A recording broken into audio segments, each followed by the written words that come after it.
বাংলাদেশে ফের হিন্দু নিধন। ময়মনসিংহের ভালুকায় খুন হয়ে গেলেন হিন্দু যুবক। বাংলাদেশের হিন্দু যুবক বজেন্দ্র বিশ্বাসকে গুলি করে খুন করা হয়। ভালুকায় সহকর্মীর গুলিতে নিহত আনসার সদস্য। এই ঘটনায় একজন গ্রেফতার হয়েছে। পোশাক কারখানায় আনসার সদস্যের গুলিতে নিহত হন সহকর্মী বজেন্দ্র বিশ্বাস।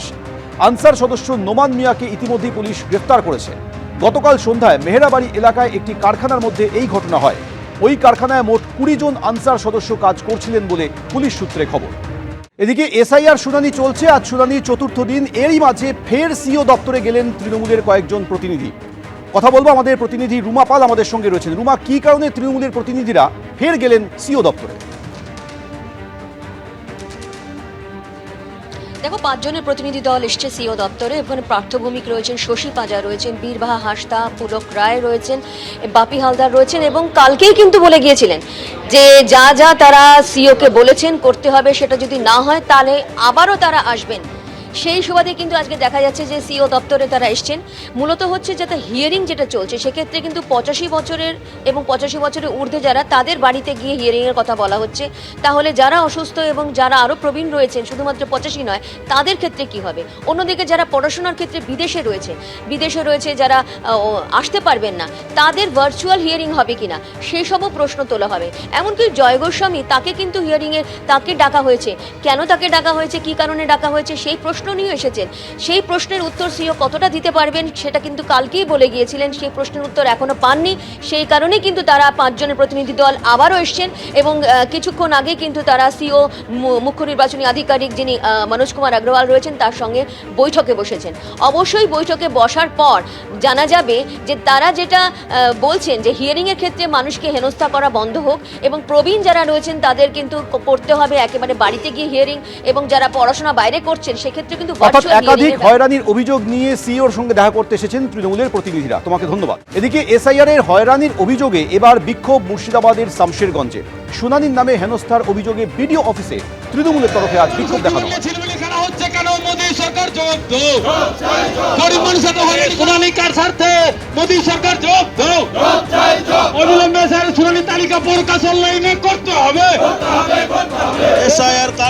নির্বাচন কমিশন জবাব দাও। এসআইআর নামে হয়রানি বন্ধ করতে হবে।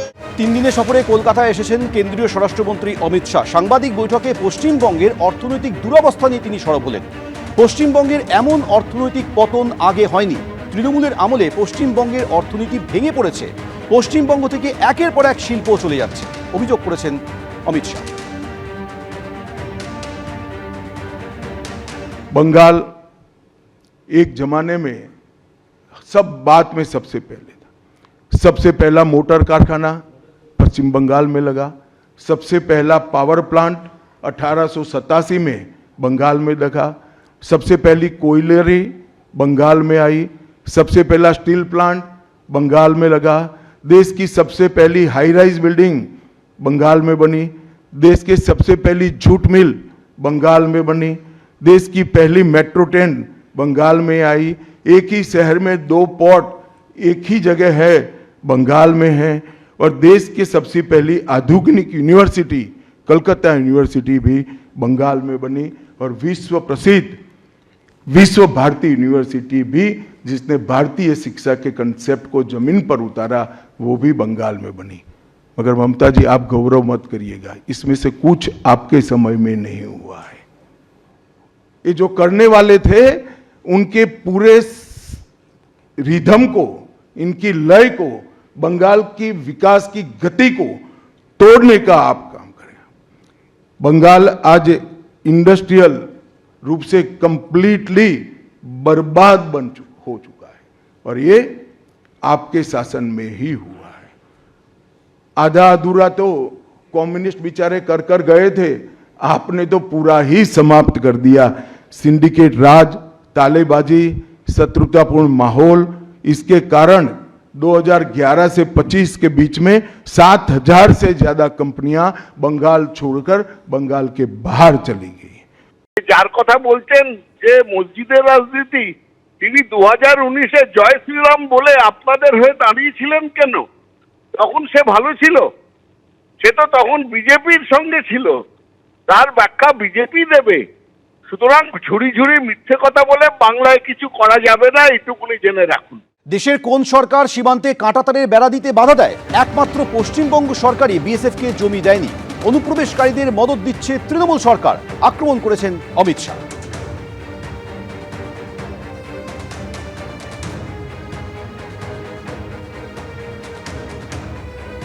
बीएसएफ जब तक फेंसिंग नहीं होती है तब तक बीएसएफ सुरक्षा नहीं कर सकती है। बीएसएफ को भूमि देनी पड़ेगी फेंसिंग के लिए भारत सरकार को। मेरे स्तर पर मैंने 7 पत्र लिखे ममता बनर्जी को। ये 6 साल के अंदर 3 बार गृह सचिव यहां कर मीटिंग कर गए चीफ सेक्रेटरी से। मैं पूछना चाहता हूं तृणमूल कांग्रेस की सरकार को, जमीन देने में क्या डर है? कि आपकी कोई रिस्पॉन्सिबिलिटी नहीं है या आप घुसपैठ होने देना चाहते हो? और फिर भी नदी नाले जंगल कहीं से कोई घुसपैठिया आ जाता है, कहां आता है? सबसे पहले गांव के थाने और पटवारी के बगैर कोई रह सकता है? इसके डॉक्यूमेंट कौन बना रहा है? बंगाल सरकार बना रही है। देश भर से जो घुसपैठिए पकड़े जा रहे हैं, इनके पास से बंगाल के डॉक्यूमेंट, फर्जी डॉक्यूमेंट पकड़े जाते हैं। उन्होंने घुसपैठियों को अपनी वोट बैंक मजबूत करने के लिए राज्य सरकार की नीति के रूप में स्वीकार कर लिया है। इसलिए मैं कहता हूं कि तृणमूल कांग्रेस घुसपैठ नहीं रोक सकती। बंगाल की डेमोग्राफी खतरनाक तरीके से बदल रही है और आने वाला समय बहुत चिंताजनक है। অনুপ্রবেশ নিয়ে যে কথাগুলো বলেছেন, আমি অমিত শাহকে অনুরোধ করব যে দয়া করে ওনার রাজ্যসভার এমপি দুদিন আগে যে বক্তব্য রেখেছেন অনন্ত মহারাজ, তার কথাটা মন দিয়ে শুনতে। 2 মাস আগে তাদেরই লোকসভা এমপি জগন্নাথ সরকার যে কথাটি বলেছে সেই কথাটি মনোযোগ দিয়ে শুনতে। অনন্ত মহারাজ বলছেন যে দেশের স্বরাষ্ট্রমন্ত্রী হচ্ছে সবথেকে বড় ঘুসপেটিয়া আর পাকিস্তানি। আমার কথা না, যে বিজেপির সাংসদকে বিজেপির বিধায়করা নির্বাচিত করে সংসদে পাঠিয়েছে সেই বিজেপির সাংসদ বলছে। 2 মাস আগে লোকসভার সাংসদ রানাঘাটের জগন্নাথবাবু সে বলছে যে বিজেপি যদি বাংলায় ক্ষমতায় আসে তাহলে আর বর্ডার বলে কিছু থাকবে না। সেই বর্ডার অমিত শাহ সিকিউর করার জন্য মমতা বন্দ্যোপাধ্যায়কে দায় দিচ্ছে। যে বিজেপি দলের সাংসদ বলছে যে যদি বাংলায় বিজেপি ক্ষমতায় আসে তাহলে ওপার বাংলা আর এপার বাংলায় এক করে দেবো, কোনো কাঁটাতারের বেড়া আর থাকবে না। কে বলছে? জগন্নাথ মজুমদার। আমি বলছি না, তৃণমূল বলছে না, বলছে বিজেপির নির্বাচিত সাংসদ। বিজেপি কি তার বিরুদ্ধে কোনো শোকজ নোটিশ সার্ভ করেছে? বিজেপির সর্বভারতীয় সভাপতি বা দলের নেতৃত্ব কি তাকে দল থেকে বহিষ্কার করেছে?